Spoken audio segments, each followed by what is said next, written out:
So, on today's episode of Women Empower Women, I welcome my guest, Dr. Darshana Pawar. She's an infertility specialist and she graduated from IGMC Nagpur. She's worked in the Royal Hospital Muscat and the Royal Women's Hospital in Melbourne and New Zealand for 4 years. She's a royal personality as she's worked in all the royal hospitals, and her nature is exactly the same.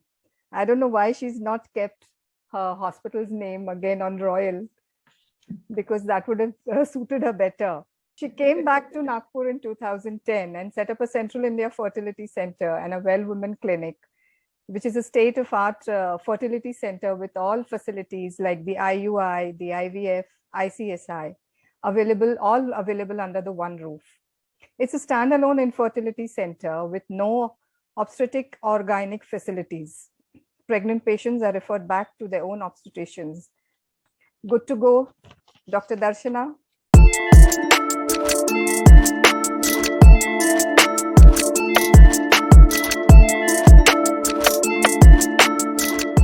Yeah.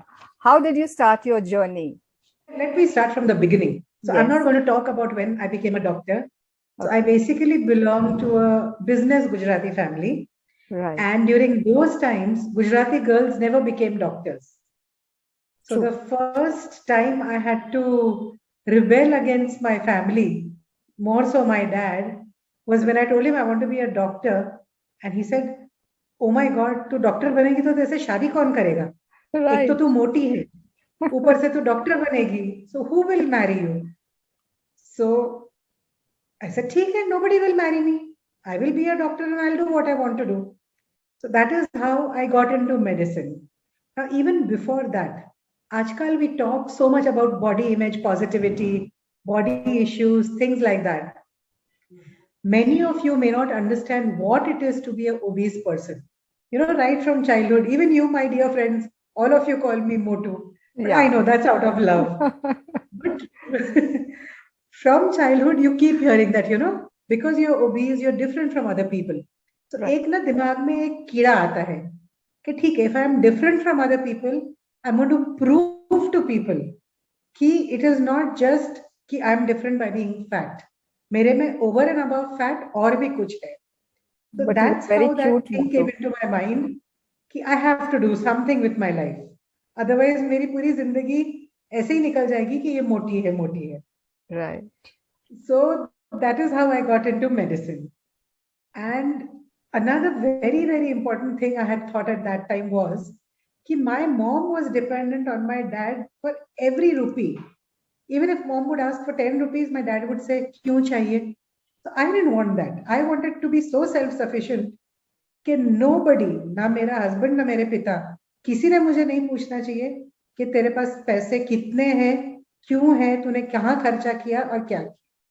So these were 2-3 very important reasons कि I wanted to be very, very independent financially.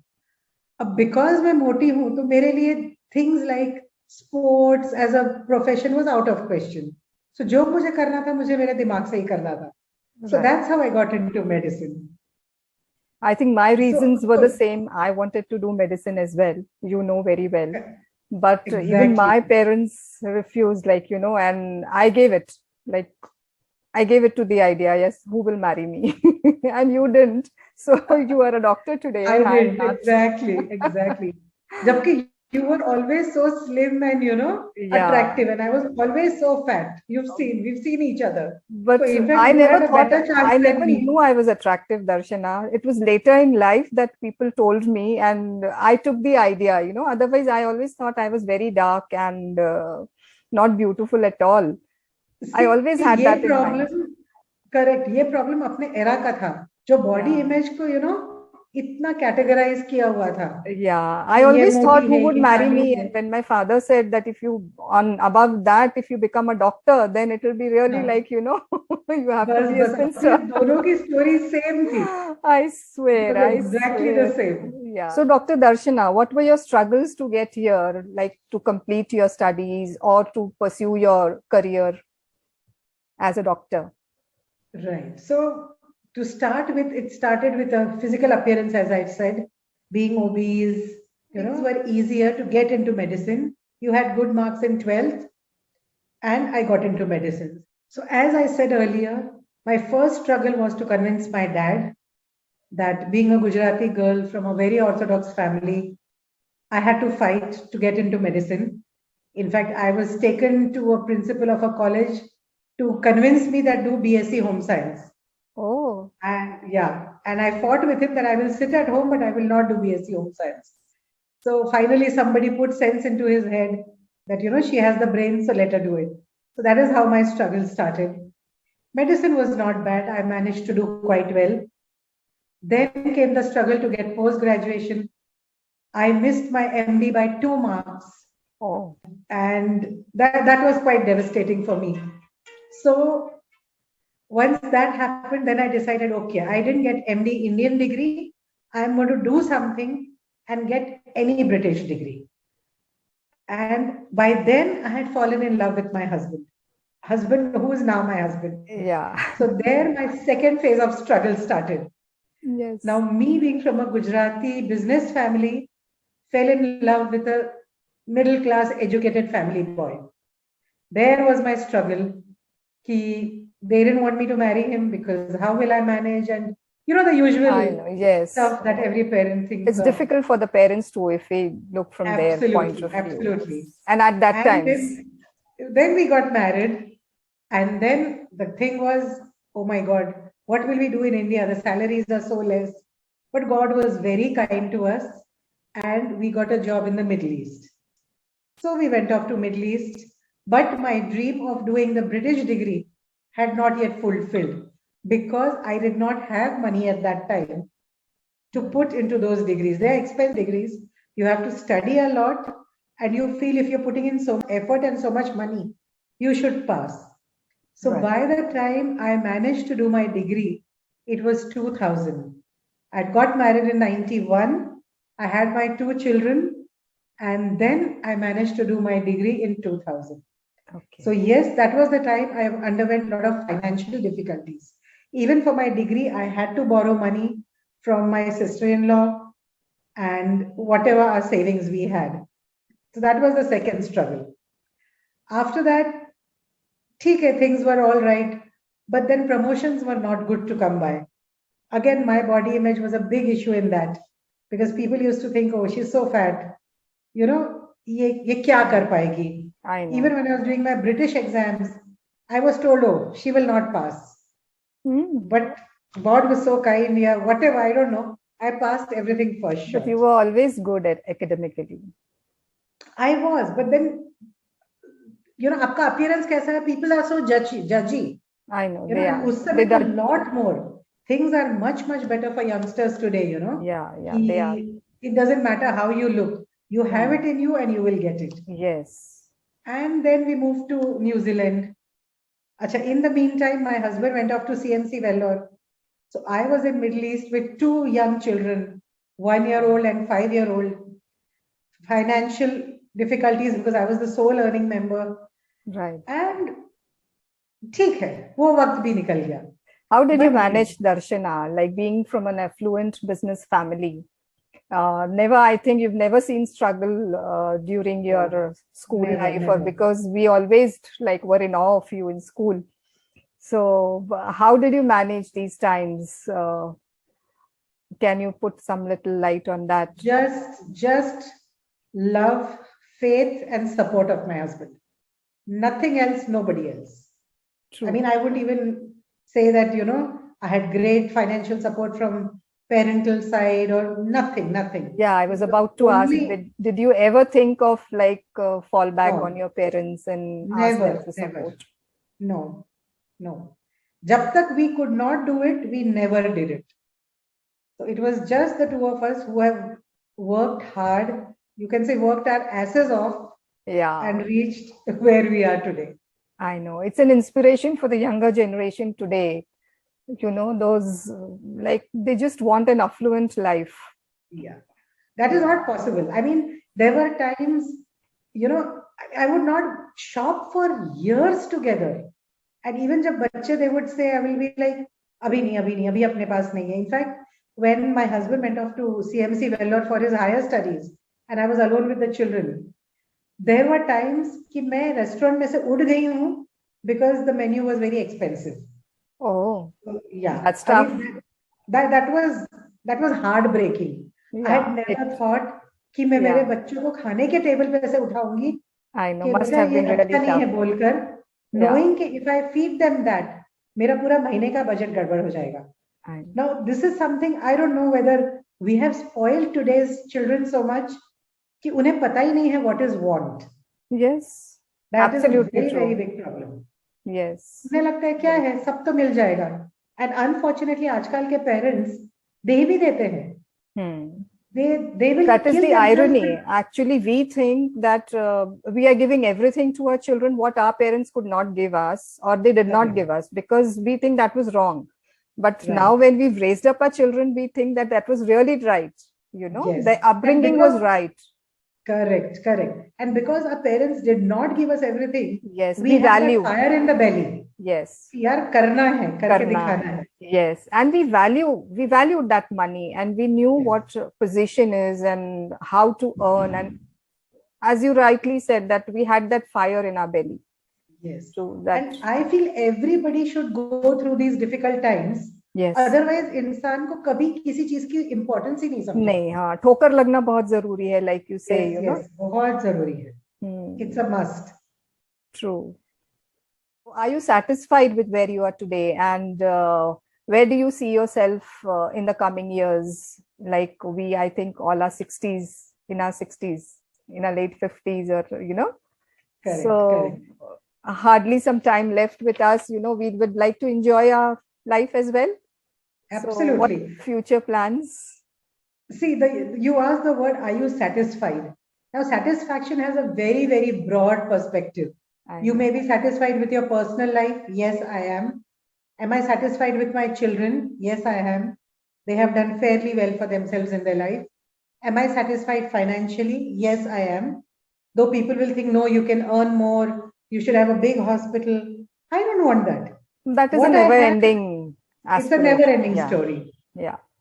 And what we achieved, what I wanted to do was give the happiness of motherhood to my patients, which I have achieved to a large extent, to the best possible of my capacity, to the best possible of what science can give you. So yes, all in all, I have been satisfied. God has been extremely, extremely kind to me in spite of all ups and downs. So yes, I am absolutely satisfied. And as for future, I think at this age, the only thing I would think for future is remain healthy, remain happy. Money we have earned, that will be there. And hopefully we've brought up good children. They will be there to support us.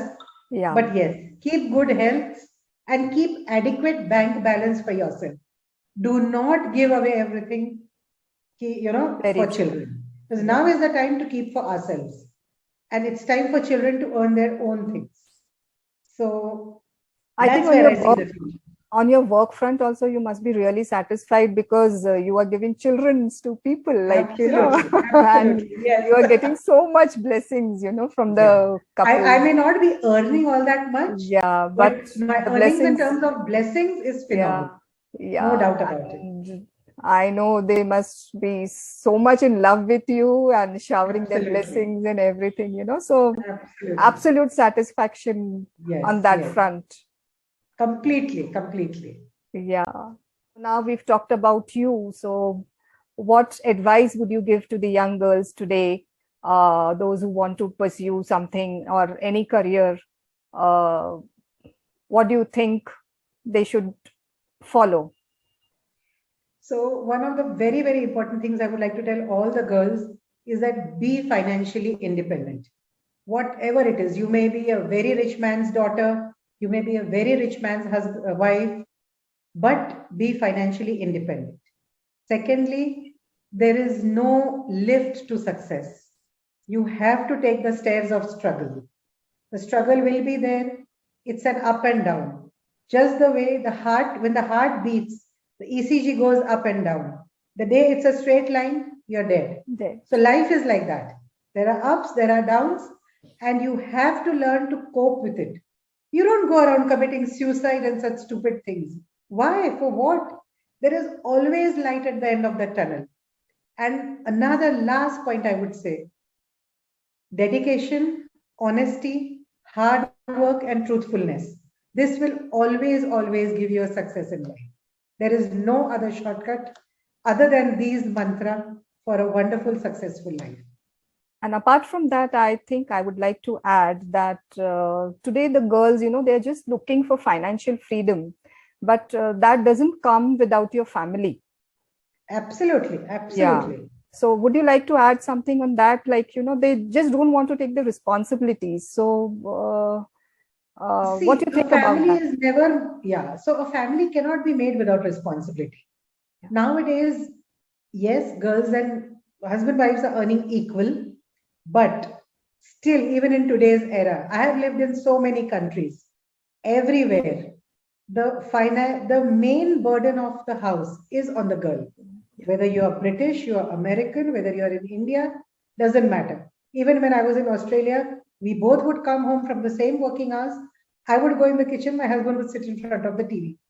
Don't be jealous, it's okay, doesn't matter. There are times when they have to bear the brunt and we are sitting aram se. So usme koi comparison nahi rakhna. And if you want a good married life, kill your ego. Because you are living with a man whom you love the most. हम लोग अपने boss का ego सुनते हैं, फालतू लोगों का ego सुनते हैं. Why have that ego with your husband? So don't have that ego. Can you put it like that he's a soldier on the border, taking care of everything, and you are the PM, sitting in the office? Yes, absolutely. There are times the PM also has to go to the border. Yeah, but then that is rare. You are there. Of course, the struggles are there in every field. But then most of the times you are in the house, like, taking care of the kids. Of course, you have your share of all the responsibilities.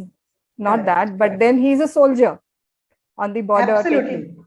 Fully agree with you. Yes. Yeah. So now I would like to ask you something, Nirmala. Yes. You are doing this wonderful programs that, we're talking about. Now, I would like to know exactly what you're doing. And what is your aim in having these talks, My aim is just like, to create awareness. Like today, the girls are lost, they are educated but they don't know how to start, where to go, because they think they are going to get married. So they don't know when to start. So I think that a lot of maturity, like what our age can give them, they don't take it from their parents. Yeah. So from these talks, maybe someone could gain something. Yeah, absolutely. In fact, if anybody would like to have a talk also on personal level, we should be ready to be there for them. Yes, always, that. So I just want to tell them that there are people who can talk to them. Like I'm a life coach. So people don't, they have a taboo. Like, there's a social taboo today that you can't go to a psychologist or a counselor or a life coach. If you take a professional help, it's always better. And they are going through, because of the exposure, they are going through so many problems like anxiety, depression. Today, life is very difficult than it was at our times, We were so friendly to our parents, like friend circles. But I don't think they want to share with everyone. There's a reason behind that. Yeah. Because the children of India have progressed a lot. Majority of the Indian parents are still in that old mindset. They cannot accept that my daughter has boyfriends. They cannot accept that my daughter has sex before marriage. So all these things, these are cultural shocks. Cultural shocks for them. The parents have to progress as well. In fact, we should have a talk for parents as well. Yes, absolutely. A group talk maybe with the parents. Sometimes. That will be wonderful. Yes. With the husbands, like with the father and the mother together. Absolutely. And maybe the children on one side asking questions and giving them cultural shocks that this is the scenario today. True, exactly. Yeah, we should have one session of that sort. Yes, we should. Yeah. So it was nice talking to you, Dr. Darshana. I wish you more power and a great future. Thank you so much. And thank you so much, Nirmala, for having me on this show, giving me a chance to interact with the youngsters. It was a pleasure. I'm hoping I can help somebody by this talk that we've done. Sure, sure. And it was a pleasure having you, Darshana. Thank you so Bye-bye. much. Thanks a lot. Thank you. Welcome.